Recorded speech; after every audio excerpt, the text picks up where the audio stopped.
훈풍이 불고 있는 남북 관계와는 달리 우리 경제는 한파가 계속되고 있습니다.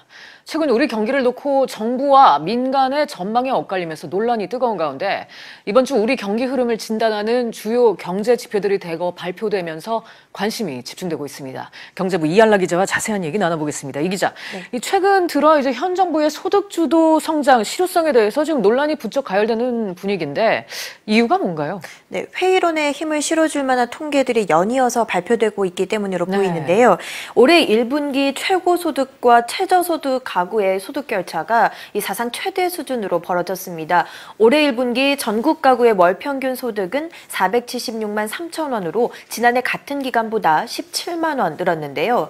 소득 하위 20%인 1분위 가정의 평균 이 소득이 128만 6,700원으로 8% 전년보다 줄어든 반면에 상위 20% 5분위 가정 소득은 1,015만 1,700원으로 9.3% 늘면서 역대 처음으로 이 월 소득이 1,000만 원 선을 넘어섰습니다.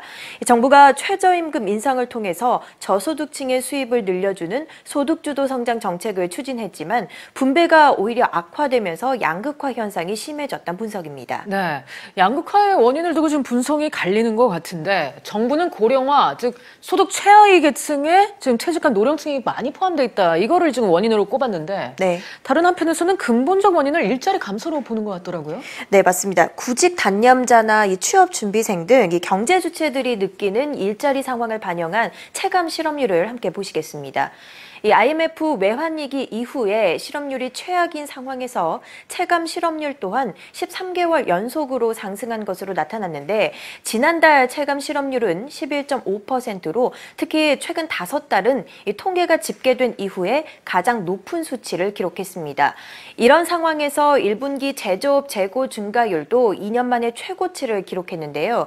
기업이 제품을 생산하고도 시장에 팔지 못하고 쌓아두는 일명 재고가 많이 늘었다는 건 그만큼 경기 상황이 좋지 못하다는 방증이라는 게 전문가들의 분석입니다. 네, 이런 가운데 외식이나 가공식품 등 생활물가도 치솟고 있잖아요. 네, 맞습니다. 식품과 외식은 물론이고요. 생필품 가격도 일제히 오름세를 보이고 있는데요. 콜라나 즉석밥, 이 설탕 등 소비자들이 많이 찾는 가공식품 가격이 지난해보다 최대 10% 넘게 올랐습니다. 최근에는 휴지와 건전지 가격도 큰 폭의 오름세를 보이고 있는데요. 외식 가격도 예외는 아닙니다.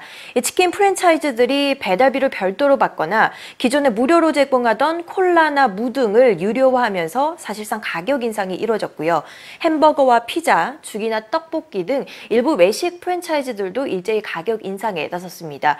올해 최저임금 인상을 기점으로 본격화된 가격 인상이 생활물가 전반으로 확대가 되면서 장바구니 물가 부담도 이에 따라 커지고 있습니다. 네, 이런 상황에서 이번 주 산업활동 동향과 1분기 성장률이 발표되는데요. 최근 논란이 되고 있는 경기진단 전망에 어떤 영향을 미칠지에도 관심이 쏠리는 것 같아요. 네, 맞습니다. 말씀처럼 이 정부와 민간 경제기관들이 서로 엇갈린 전망을 내놓으면서 지금 논란이 커지고 있는데요. 오는 31일 우리 경기를 전망하는 주요 지표인 지난달 산업활동 동향이 발표됩니다.